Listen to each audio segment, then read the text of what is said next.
selesai dibangun, aku memasang pintu-pintu. Lalu diangkatlah penunggu-penunggu pintu gerbang, para penyanyi, dan orang-orang Lewi. Pengawasan atas Yerusalem aku serahkan kepada Hanani, saudaraku, dan kepada Hananya, panglima benteng. Karena dia seorang yang dapat dipercaya dan yang takut akan Allah lebih daripada orang-orang lain. Berkatalah aku kepada mereka, pintu-pintu gerbang Yerusalem jangan dibuka sampai matahari panas terik, dan pintu-pintunya harus ditutup dan dipalangi, sementara orang masih bertugas di tempatnya.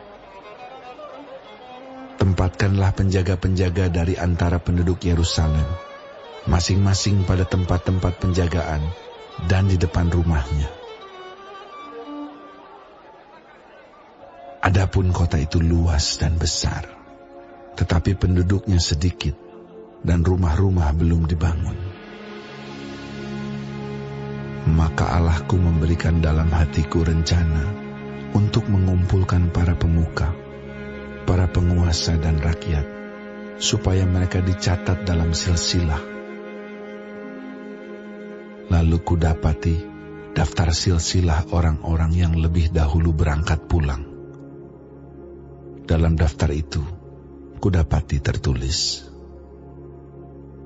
inilah orang-orang provinsi Yehuda yang berangkat pulang dari pembuangan, yakni para tawanan yang dahulu diangkut oleh Nebukadnezar, Raja Babel, dan yang kembali ke Yerusalem dan ke Yehuda, masing-masing ke kotanya.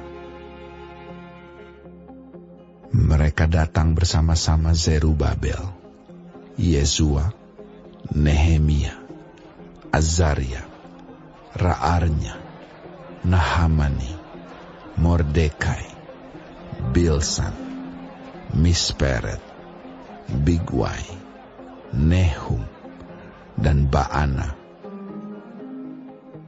Inilah daftar orang-orang bangsa Israel. Bani Paros, 2.172 orang.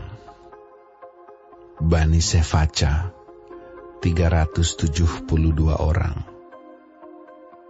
Bani Arak, 652 orang. Bani Pahat Moab, yakni Bani Yesua dan Yoab, 2.818 orang. Bani Elam, 1.254 orang. Bani Zatu, 845 orang. Bani Zakai, 760 orang. Bani Binui, 648 orang. Bani Bebai, 628 orang. Bani Asgad, 2.322 orang. Bani Adonikam, 667 orang. Bani Bigwai, 2.067 orang. Bani Adin, 655 orang. Bani Ater, yakni Bani Hizkia, 98 orang. Bani Hasum, 328 orang. Bani Bezai, 324 orang. Bani Harif, 112 orang. Bani Gibeon, 95 orang. Orang-orang Betlehem dan Netofa, 188 orang. Orang-orang Anatot, 128 orang.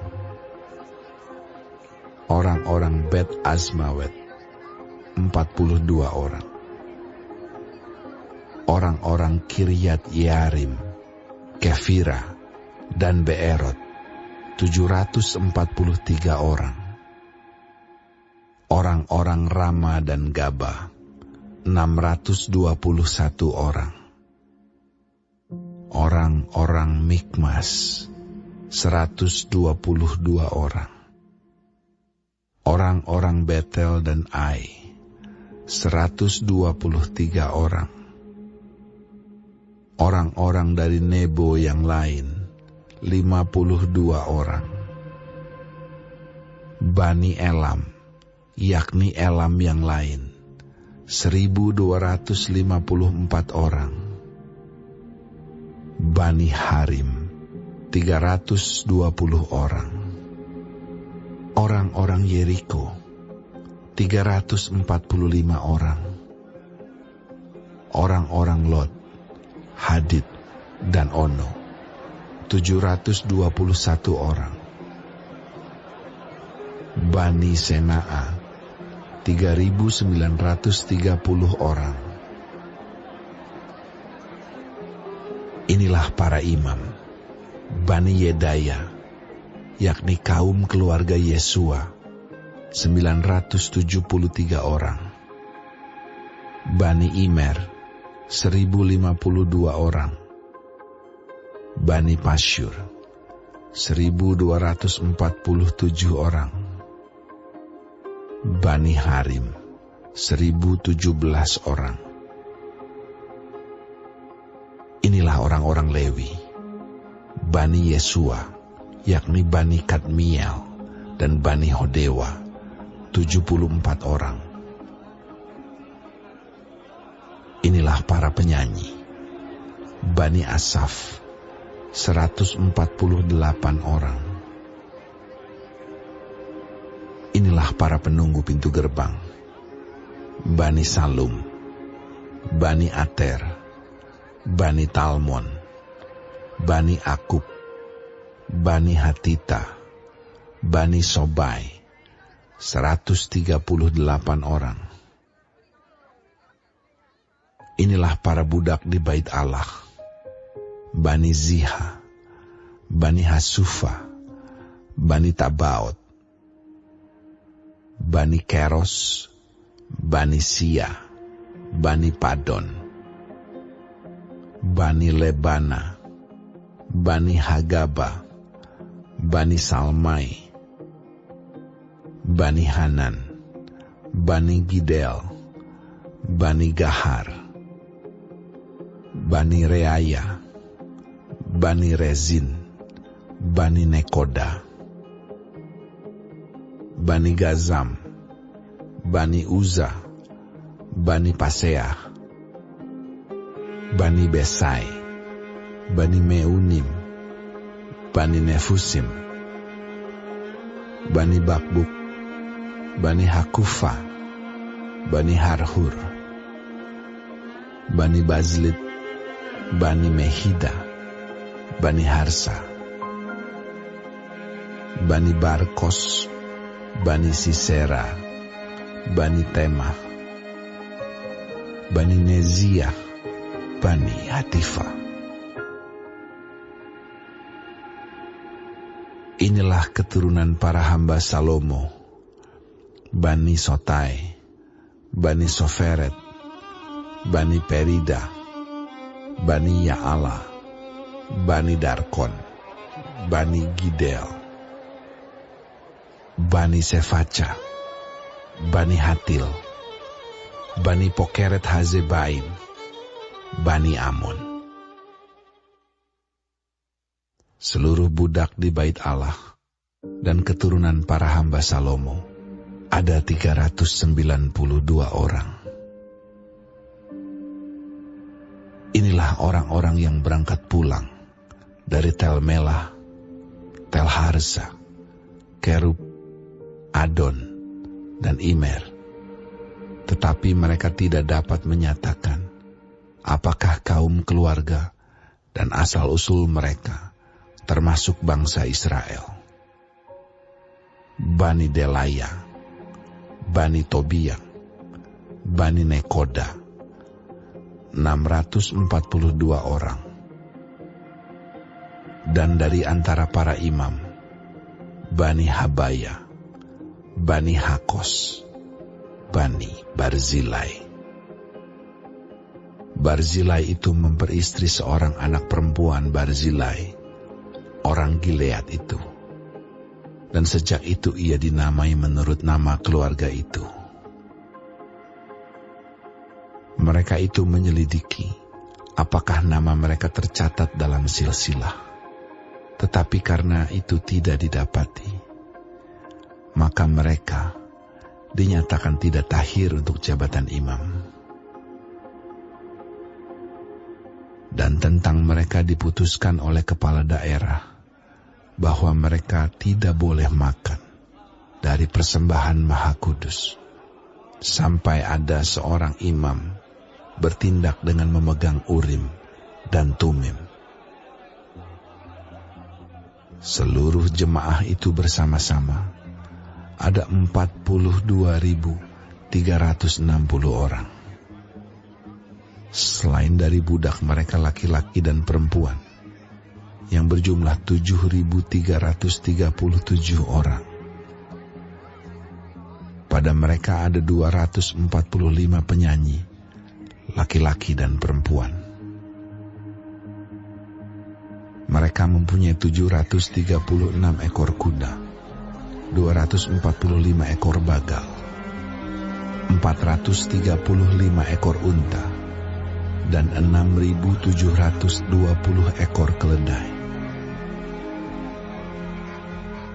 Sebagian dari kepala kaum keluarga memberi sumbangan untuk pekerjaan itu, sedang kepala daerah memberi sumbangan untuk perbendaharaan 1.000 dirham emas, 50 buah bokor penyiraman, dan 530 helai kemeja imam. Pula beberapa kepala kaum keluarga memberi sumbangan untuk perbendaharaan pekerjaan itu, 20.000 dirham emas dan 2.200 mina perak. Dan yang disumbangkan oleh orang-orang lain adalah 20.000 dirham emas, 2.000 mina perak, dan 67 helai kemeja imam. Adapun para imam dan orang-orang Lewi, para penunggu pintu, dan para penyanyi, juga sebagian dari rakyat, para budak di Bait Allah, dan semua orang Israel yang lain, menetap di kota-kota mereka.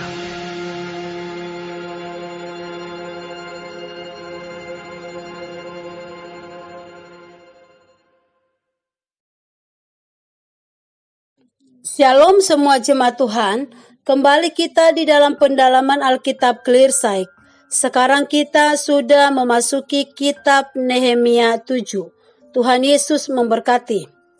Prinsip Alkitabiah dalam memilih para pemimpin untuk pekerjaan Allah ialah menugaskan mereka yang bertekun dalam kesetiaan kepada Allah dan firman-Nya, serta telah menunjukkan ketakutan saleh akan dosa dan akibatnya.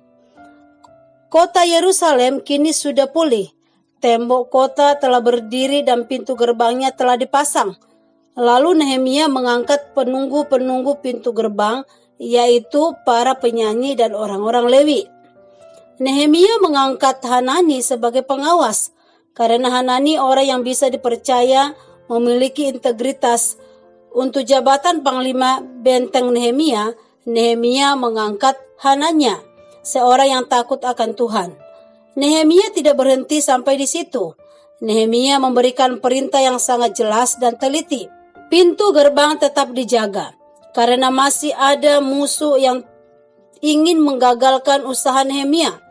Nehemia mau menyelesaikan tugas dan visi yang dipercayakan kepadanya dengan baik, sempurna, dan hasil yang maksimal mungkin.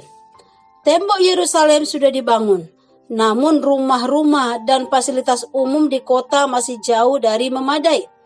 Maka Nehemia mendata calon-calon penduduk, yaitu mereka yang sebenarnya merupakan kelompok orang yang pulang dari pembuangan Babel. Maka Nehemia memilah-milah mereka supaya mereka bisa berfungsi secara tepat dan optimal, supaya kelak tidak terjadi kekacauan di dalam penempatan orang yang tepat dalam jabatan maupun fungsi kemasyarakatan. Dengan bersandar penuh kepada Tuhan, maka semua bisa Nehemia aturkan. Kita perlu belajar menempatkan orang sesuai dengan posisi yang tepat, bukan karena koneksi ataupun jasa mereka. Kiranya Tuhan menolong kita untuk senantiasa memiliki hikmat di dalam menempatkan orang sesuai dengan posisi, sesuai dengan kapasitas mereka. Amin. Tuhan Yesus memberkati.